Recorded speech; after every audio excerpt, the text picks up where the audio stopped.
In this lesson, we're going to continue our study on Descartes' rule of signs. And the objective for this lesson is you're going to use Descartes' rule of signs to determine the possible number of positive, negative, and imaginary zeros. Now, before you begin this lesson, before you start studying this lesson, make sure you go back to the previous lesson. So the previous lesson, we also talked about Descartes' rule of signs, but in particular, we were mainly just interested in determining just the number of positive and negative zeros. Now you are going to you may need for this lesson you may need Descartes' rule of signs, the discussion from the previous lesson. So just make sure you have access to that. And again, in the previous lesson, all we did was in each of the three problems we did in the previous lesson, we just used Descartes' rule of signs to determine the possible number of positive and negative zeros. Now at the end, though, if you recall, that's where we looked at let me get to it quickly. That's where we kind of discussed very quickly the idea of, well, why is it that we decrease by 2? Why is it according to Descartes' rule of sign, if we have 3 sign changes, why do we subtract 2? Why do we subtract 2? Well, that that has a relationship to the imaginary zeros. Remember, imaginary zeros occur in conjugate pairs, so they occur in pairs.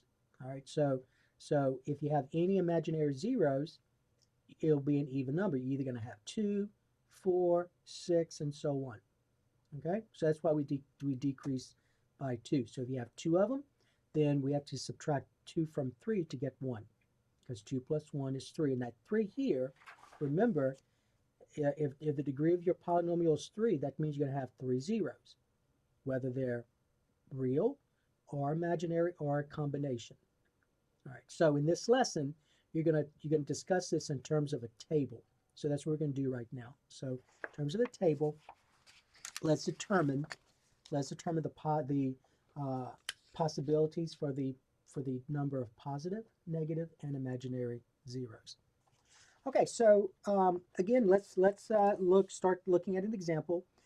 Make sure you remember from the previous lesson. Make sure you remember how to find those sign changes. All right, so that's going to be important. Okay, so example number 1. Okay, so number 1, we have this function f of x is 2x cubed minus 4x squared minus 7x minus 6. All right, so using Descartes' rule of signs, we can determine the possible number of positive and negative real zeros, and then use that information to determine the possible imaginary zeros. All right, so remember the first thing you did was you used Descartes' rule of sign, to determine the possible positive zeros. Okay, so let's do that first. Positive zeros. So that's where you look at f of x. So f of x, I'm going to go ahead and rewrite this over. F of x is equal to 2x cubed minus 4x squared minus 7x minus 6. So remember Descartes' rule of signs, to determine the positive zeros or the negative, that's where you look at sign changes. The sign changes for either positive or negative sign changes. Okay, so also make sure it's in descending order. Whenever you determine the sign changes, it must be in descending order, and it is. X cubed, x squared, x, and your constant. So I'm going from a positive 2 to negative 4. So that's a sign change. I'm going from negative 4 to a negative 7. That's not a sign change. So that stayed the same. So notice I'm just using that horizontal segment to denote same. Then I'm going from negative 7 to negative 6. That's not a sign change either. So it only had one sign change, right? So there's only one sign change. One sign change. So what that means is this: the possible number of positive zeros is 1. And in fact, let me go ahead and write it here, is 1. And in fact, since remember, if there's exactly one sign change, then you will have that number of zeros. You will have exactly one positive real zero. So since there's just one sign change, since there is just one sign change, so just one of them, right? One sign change. This means that f of x will have exactly one positive real zero. So you will have a positive real zero. So that's what that means. You will have exactly one of them. Now it may be rational or irrational, but it will be positive. Okay? All right. Now let's do the negative. So now let's talk about the negative. The negative real zeros. Okay, so to determine the negative real zeros, remember you have to look at f of negative x. So remember our discussion in the previous lesson. You use what we talked about in the previous lesson to help you. So first of all, I'm going to rewrite f of x, which is this right here. I'm just going to write it over. 2x cubed minus 4x squared minus 7x minus 6. And remember you got to find f of negative x, right? You got to do that first. So where we see the variable x, you're going to substitute negative x. So I get 2 times negative x in parentheses cubed minus 4 times negative x squared minus 7 times negative x minus 6. So wherever I saw the variable x, you substitute negative x. Now you got to remember that a negative number raised to an odd power is negative. So a negative x cubed, negative x times itself 3 times, is a negative x cubed times 2.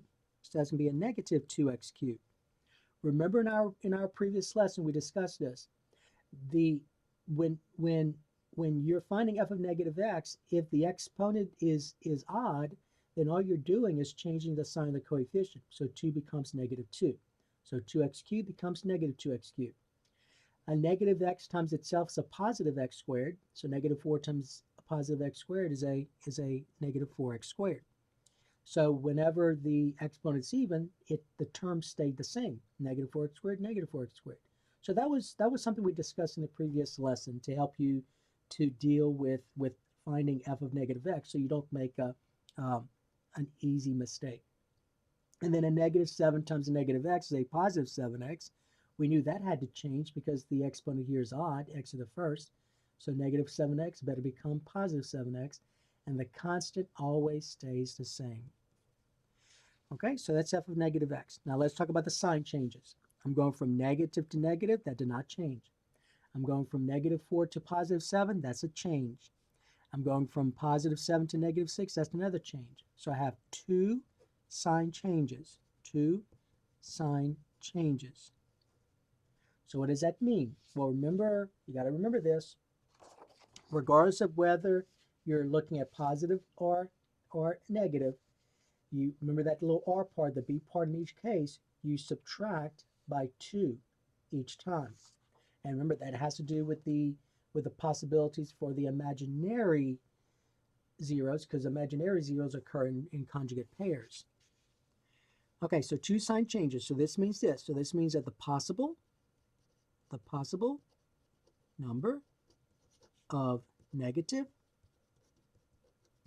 zeros are, you'll either have 2, or remember you always, according to Descartes' rule of sign, you're going to subtract by a positive even number. So you can subtract by 2. Or 2 minus 2 is 0. So what that means is this. When you actually find the zeros, and how many zeros are there? There are 3, because your degree is 3. There are 3 zeros. They may be real, they may be imaginary, or it may be a combination. But I know this so far. I know that since there was only one sign change, I'm going to have exactly one positive real zero. Now, according to this, though, I may not have any negative real zeros, or I may have 2. Okay, so that's what that means. All right, now, so I know the possible positive zeros. I know I'm going to have 1. There will be 1. For the negative, I could have 2 or 0. Now let's talk about imaginary. So here's how you're going to kind of rationalize your answer for that. So do a table. Do a table. So in your table, you're going to have positive real zeros, the number of positive real zeros. You're going to have the number of negative real zeros. You're going to have the number of imaginary zeros and your total zeros altogether. Well, I know in this example, my degree is 3, so I know that I'm going to have 3 zeros altogether, right? Okay, now let's talk about the positive. According to this, according to what we just did, according to Descartes' rule of signs, I am going to have just one positive real zero. So I know that in this column, I'm going to have a 1. In fact, all the way down, I'm not going to do that yet. All the way down, I'm going to have 1. So the possibility, so this is possible case number 1. Possible case number 1. So possible case number 1, I can have 1, 0, and 1 positive 0. I will have 1 positive 0 actually. For the negative zeros, it says I could have 2 or 0. So I'm going to put 2 here and put 0 here. Okay? 2 or 0. Now, remember, I have 3 altogether, right? 1 plus 2 is 3. So that means that if I have 1 positive 0 and 2 negative zeros, that I can't have any imaginary. Because altogether, I've got to have just 3. Okay. Now remember, for possible case number 2, okay, so it could be I could have this case instead. So remember, according to what we just did, I can only have 1 positive real 0. So I got to put 1 again. So if I have 1 positive real 0 and no negative real zeros, then what does that mean here? That means you have to have how many imaginary? You have to have 2, because 1 plus 2 has to be 3. And that's going to be your only possible cases. That's all you can have. That's all you can have in this. So when you actually find the zeros, of this function, you're going to have 3 altogether. You're either going to have either this case or this case. You're going to have 1 positive, 2 negative, or you're going to have 1 positive, 2 imaginary. Okay? All right. Now remember, that doesn't mean that those are rational. The positive and negative, they may be real. I mean, they may be irrational. That mean they're rational, okay? Keep that in mind. Okay, so that was number 1. Not that difficult, right? Not that difficult. So let's look at number 2. So example number 2.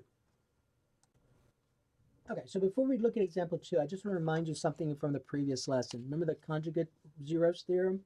So the reason that when we did this table right here that the imaginary numbers occur in pairs is because this one right here. Remember, if you have a polynomial with real coefficients, and notice all these coefficients in this first example are real. 2 is a real number, negative 4 is a real number, negative 7 is a real number, negative 6 is a real number. So if you have a polynomial with real coefficients, if one of your zeros is imaginary, then its conjugate is also a root as well, is also a 0. Okay, so imaginary zeros occur in pairs. So notice that this will always be an even number. When we do all these examples, you're going to notice that this column will always be an even number. Either you're going to have none, you're going to have 2, you may have 4, you may have 6, and so on. Okay, that's because they occur in pairs. All right, so I just wanted you to be aware of this theorem and how it relates to this column here. Okay, so now let's look at example 2. All right, so example 2, you have this function f of x equals x cubed minus 2x squared minus x plus 2. And remember the directions for each of the problems we're doing. We're determining the number of possible positive, negative, and imaginary zeros. And so we're going to use Descartes' rule of signs to help us. All right, so first of all, make sure it's in descending order. Descending order. And it is. And remember, you don't, if there's a missing term, leave it off. Don't write that missing term. All right, so the only time you worry about missing terms is when you're using synthetic division or long division. But for this, there aren't any missing terms anyway, but if there were, you don't worry about it. Okay, so let's talk about the possible positive zeros. Okay, so we got to look at f of x, the sign changes of f of x. I'm going to rewrite f of x over. So we get x cubed minus 2x squared minus x plus 2. Okay, so your sign changes. So I'm going from a positive 1 to a negative 2. So that's a change. I'm going from a negative 2 to a negative 1. That's not a change. That stayed the same, negative, negative. Then we're going from negative to positive. That's a change. So notice I have two sign changes. Two sign changes. So this means this. This means that when I actually find the zeros, and how many are there? There are going to be three of them. There are going to be three zeros. When I find them, the possible positive zeros, so the possible positive zeros will be either, I will have either two of them. Remember, I always subtract by 2. So 2 minus 2 is 0. So I may have 2 or I may not have any. That's what that means. Okay. Now let's talk about the negative zeros. Negative zeros. So to find the negative zeros, that's where you gotta find f of negative x. You gotta look at f of negative x. Okay. So let's first of all rewrite f of x over. So here's f of x. X cubed minus 2x squared minus x plus 2, and then f of negative x. So you've had enough experience to go from here to here very quickly. This is odd. So when I replace negative x with negative x and I cube it, that's going to be a negative x cubed. So x cubed becomes negative x cubed. This is even. So that means that when I replace negative x with negative x and I square it, negative x times itself is x is a positive x squared. Positive x squared times negative 2 is a negative 2x squared. So we know that when the exponent's even, the coefficient stays the same. Okay? Then minus a negative x. So the opposite of a negative x is a positive x. Well, remember, x to the first is one's odd. So when I find f of negative x becomes a positive x. And the sign of the constant stays the same. So there's your f of negative x. So just remember, it's very easy to always check. Whenever your exponent is odd, it's odd here and it's odd here, then the coefficient changes sign. 1x cubed becomes a negative 1x cubed. A negative x becomes a positive x. Everything else will stay the same. Notice that every term stayed the same except for those with odd exponents. Okay? Now let's look at the sign changes. I'm going from negative to negative. That did not change. I'm going from negative to positive. That's a sign change. I'm going from positive 1 to positive 2. That did not change. So I only have one sign change. One sign change. Okay? So what that means is this. First of all, you see you only had one change, right? So that means that when you find the zeros, of this function, one of them will be negative. You can have a negative real number. It may be rational or irrational, but it'll be negative. That's what that means. Okay? So your possible, and I say possible here because it's not really possible. You will have one negative. So, but I'm going to list it as positive for right now. Positive, negative, 0 is 1. Okay? You cannot subtract 2 because 1 subtract 2 is negative. So you can't have a negative number of zeros. It must be positive or 0. All right.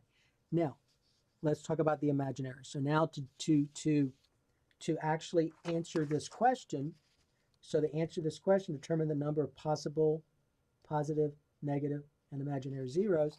That's where you look at your different cases. So positive, number of positive zeros, number of negative zeros, number of imaginary zeros, and your total. Since the degree is 3, all of these have to add up to be 3. Okay? So let's look at case number 1. All right, so I know I have 2 or 0. So 2 or 0. Y'all agree? Okay. So for the positive, for the possible number of zeros, if I have 2 positive, I know I'm going to have 1 negative. That's not going to change. This will always be 1, according to this. So if I have 2 positive, 1 negative, how many imaginary will I have? 0, right? Because 2 plus 1 is already 3, so I can't have any. And remember, this must always be an even number. Okay, if I have 0 positive and 1 negative, then that means I must have how many imaginary? I must have 2 imaginary. So that'll be case number 2. That's because 0 plus 1 plus 2 is 3. Okay, now that takes care of everything. You can't have any possibilities because this will always be a 1. You have no other choice. This will always be a 1. Now, okay, so now this is going to be your, so this is your work, and this will be your answer. So when you actually find the zeros, you either have either this case or this case. So that means you're either going to have 2 positive, 1 negative, or you're going to have 1 negative, 2 imaginary. And so in the next lesson, that's where we're going to actually find them. But in this lesson, you're just finding out your possibilities. Okay, so that was number 2. Let's look at number 3. Okay, so this time we have f of x equals 3x to the 4th plus 2x cubed minus 5x minus 8x plus 1. And again, the directions are determine the number of possible positive, negative, and imaginary zeros. And remember, you're basically using Descartes' rule of signs to help us to determine if any of these, when we use rational zero theorem, determine if any of these rational zeros, because that could be a lot of possibilities, not in this case, because this is 1, this is 3, but many times you could have a lot of possibilities. So Descartes' rule of signs can help us to narrow that down. Sometimes it doesn't, but sometimes it does. Okay, so let's look at the positive real zeros. So remember, you're gonna look at f of x. So f of x is 3x to the 4th plus 2x cubed minus 5x squared minus 8x plus 1, and you're looking at sign changes. First of all, make sure it's in descending order. It is in descending order, okay? 4x to the 4th, x cubed, x squared, x and 1. All right, now you look at sign change. I'm going from a positive 3 to a positive 2. That's not a sign change. I'm going from a positive to a negative. That's a sign change. I'm going from negative 5 to negative 8. That's not a sign change. I'm going from negative 8 to a positive 1. That's a sign change. So I have 2 sign changes, right? 2 sign changes. So that means that the possible number of positive real zeros, or I could have either 2 or what? 0. Always subtract by 2. So when you get to 1 or 0, you stop. Okay, now let's look at the negative real zeros.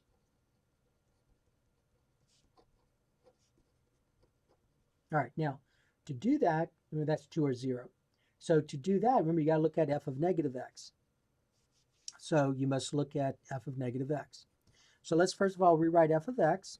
So f of x was this, 3x to the 4th plus 2x cubed minus 5x squared minus 8x plus 1. And remember our discussion. Every term that has an odd exponent, this one and this one, when you find f of negative x, the sign of the coefficient changes. Everything else stays the same. So every term that has an even exponent stays the same because it kind of makes sense, right? Because 3 times the negative x to the fourth, negative x to the fourth is still x to the fourth. So 3 times x to the fourth is 3x to the fourth. So every term in which the exponent's even is going to stay the same. So what I would do is I would underline the terms that have odd exponents, x cubed, x to the first, and just remind myself that when I find f of negative x, the sign changes for the coefficient. Okay, so I'm going to just go ahead and finish this little part here. So where we saw the x, you substitute negative x. So 2 times negative x cubed minus 5 times negative x squared minus 8 times negative x, and then plus 1.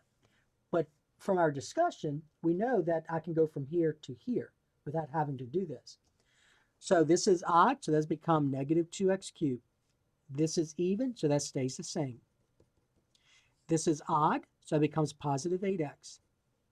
And then this, the constant always stays the same. Kind of makes sense for this one, right? Because a negative 8 times a negative x is positive 8x. A negative x times itself 3 times is a negative x cubed times a negative 2 is a negative 2x cubed. All right, so just remember that. So there's your f of negative x. Now let's get the sign changes. We go from a positive to negative. That's a sign change. Go from a negative 2 to negative 5. That's not a sign change. I'm going from a negative 5 to a positive 8. That's a sign change. I'm going from a positive 8 to a positive 1. That's not a sign change. So I have two sign changes, right? So the possible number of negative real zeros, I will either have 2 or none. Okay? 2 or none. Just like with the positive, 2 or none. Okay, now let's actually answer the question. Well, what about imaginary as well? So let's look at different cases. So here's how you're going to write your answer. So the number of positive real zeros, number of negative real zeros, the number of imaginary real zeros, and your total. Well, my degree is 4, right? So that means I'm going to have 4 all along this column. I'm going to have a 4 all along this column because I will have 4 zeros. Some of them could repeat, but I have 4. And remember, our imaginary column will always have to be an even number because remember the conjugate zeros theorem says that if you have a polynomial with real coefficients, if you have an imaginary zero, then its conjugate will also be a 0. So they occur in pairs. So this column will always be in an even number.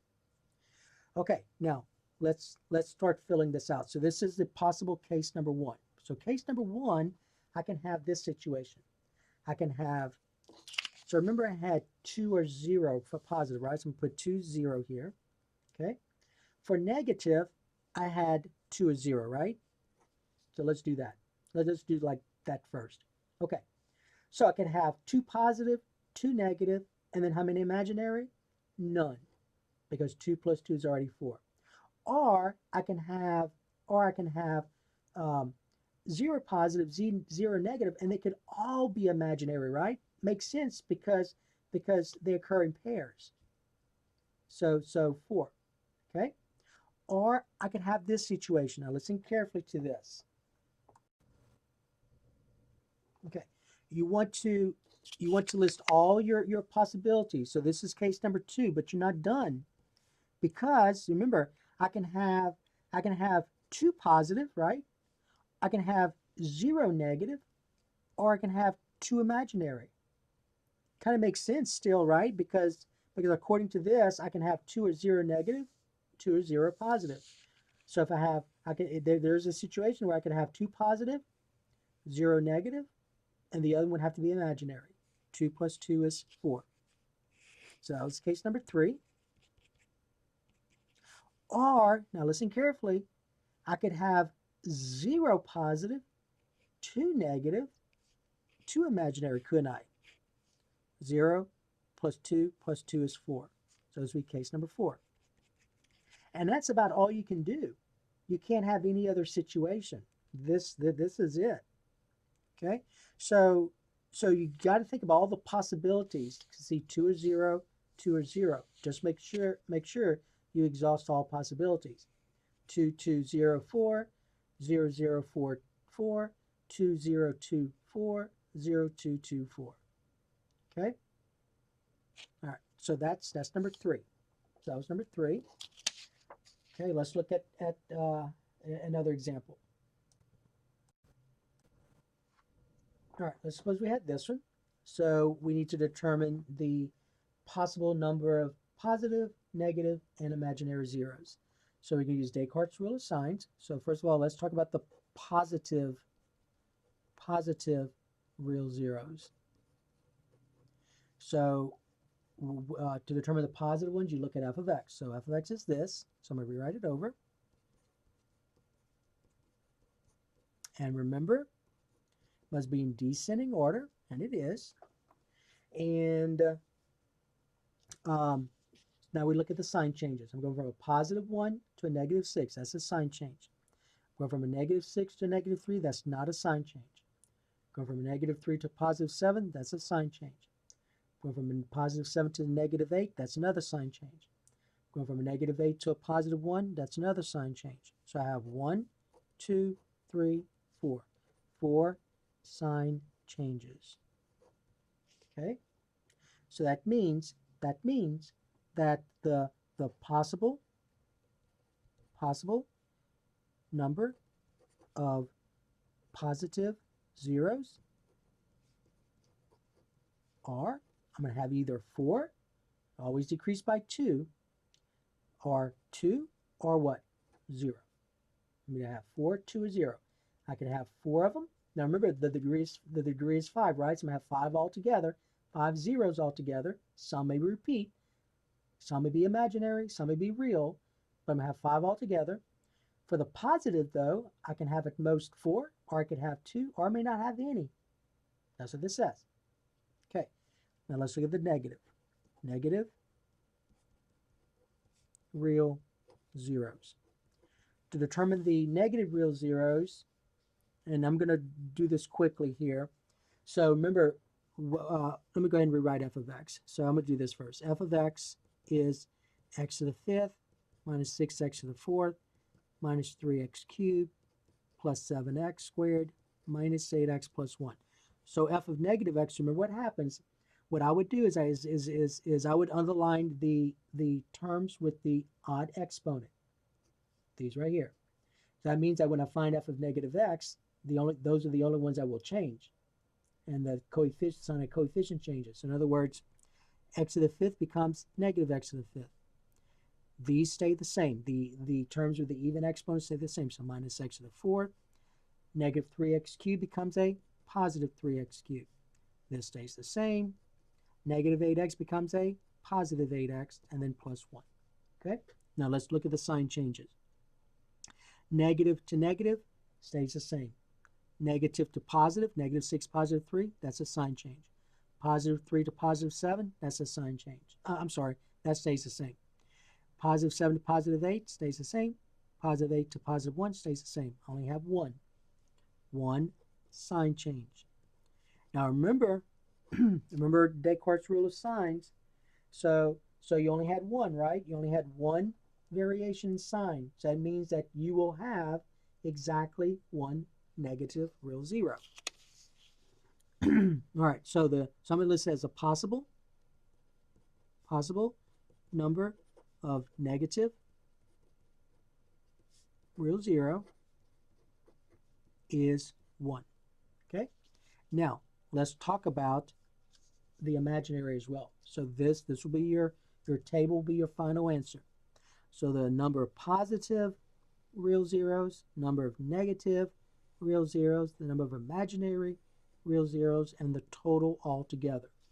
My degree is 5, so that means that my total altogether better be 5 in every case. Better be 5. And right now, I'm not sure as to how many cases I will have, but we'll figure that out. So case number 1.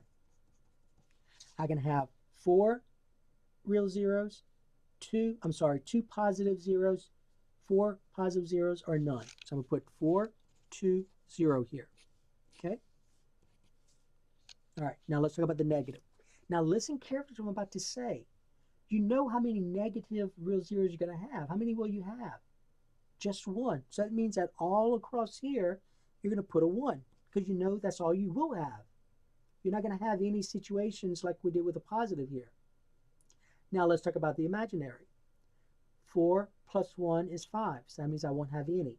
So it could be that when I find the zeros, of this, and altogether I better have 5, I could either have 4 positive, 1 negative, and no imaginary, or I could have case number 2.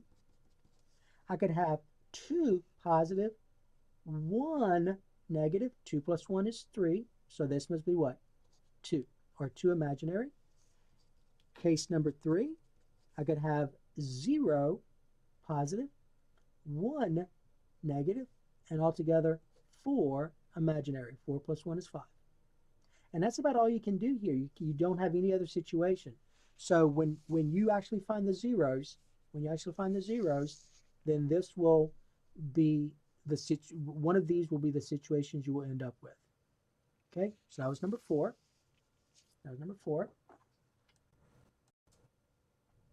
All right, so this time we have f of x equals negative 3x to the fourth minus 7x squared plus 4x plus 2. And in this problem, you'll notice that x cubed is missing. So I put one of the missing terms. I put one where there's a missing term just to remind you about something. So we can use Descartes' rule of signs to help us determine the number of positive, negative, and imaginary. So let's talk about the positive zeros. Okay, so f of x is negative 3x to the fourth minus 7x squared. Again, make sure it's in descending order, plus 4x plus 2. And you don't worry about the missing term here. Just leave it as it is. Okay, now you look at the variation in signs of the coefficient. We're going from negative to negative. That's not a sign change. Go from a negative 7 to positive 4. That's a sign change.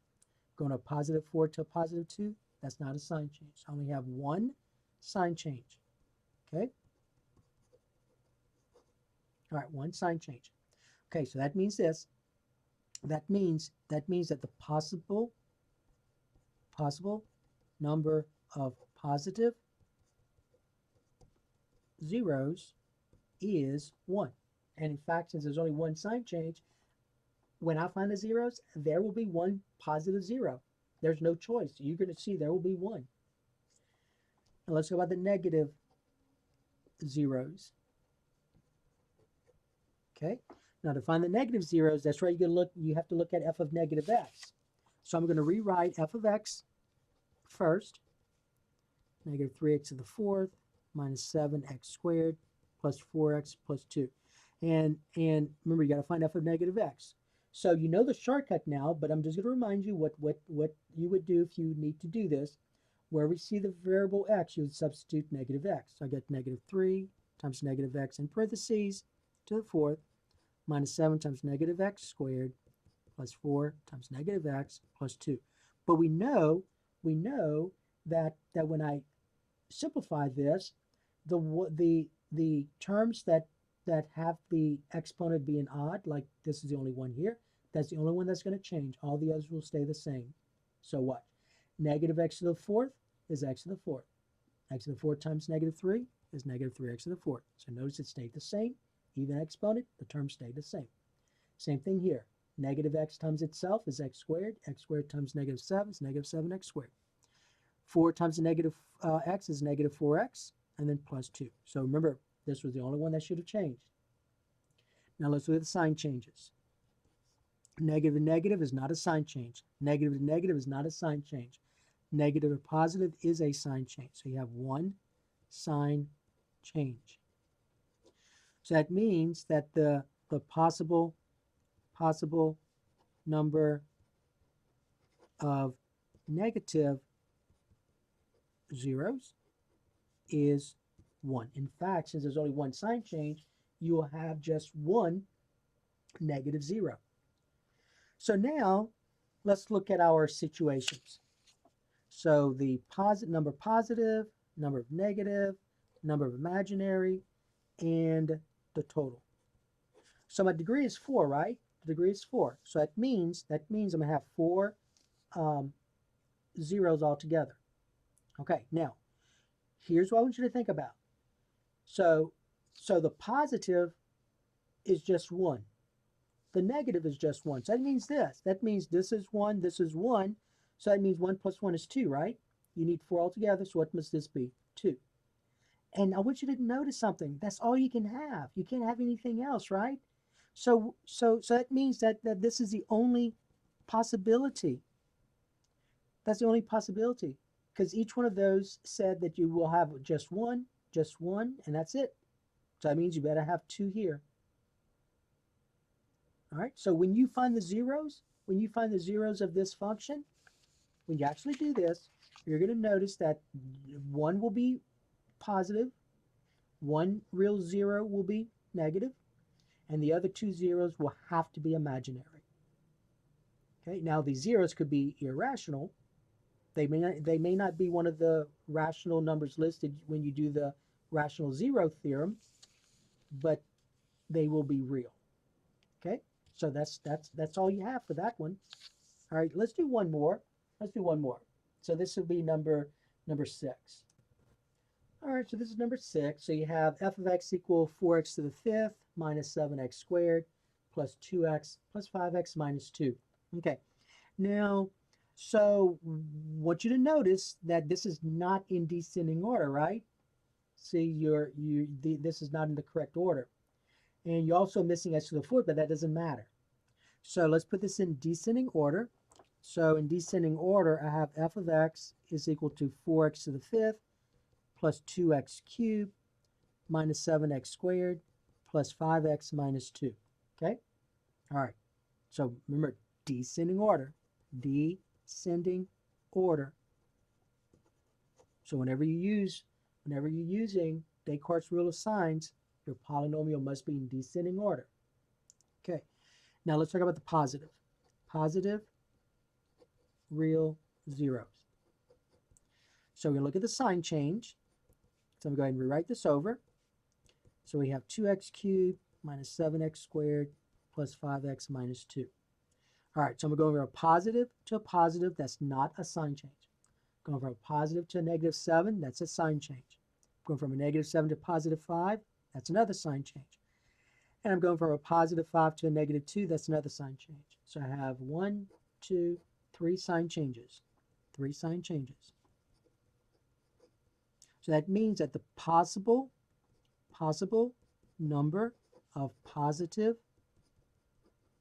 real zeros are going to be either 3 or 1. I'm either going to have 3 of them or I'm just going to have 1 of them. Okay? But remember what this means is that you will have positive real zeros. According to this, you either have 3 of them or you'll have just 1 of them. Okay? Altogether though, you see the degree is 5, so that means altogether you can have 5 zeros. 5 zeros. They could be real, imaginary, or a combination. Okay, now let's talk about the negative. The negative real zeros. Okay, so first, remember, to do that, we got to look at f of negative x. So I'm going to go ahead and rewrite f of x over. So f of x is 4x to the 5th plus 2x cubed minus 7x squared plus 5x minus 2, right? Okay, so remember f of negative x. So just remember our discussion from previous problems we've done. So any term that has an odd exponent, when you find f of negative x, the sign changes. So that's odd and that's odd. So there are 3 terms with an odd exponent. So when you find f of negative x, the sign of the coefficient will change. Everything else will stay the same. So this becomes 4x to the 5th will become negative 4x to the 5th. 2x cubed will become negative 2x cubed. Negative 7x squared stays negative 7x squared. 5x becomes negative 5x, and the negative 2 stays negative 2. Okay?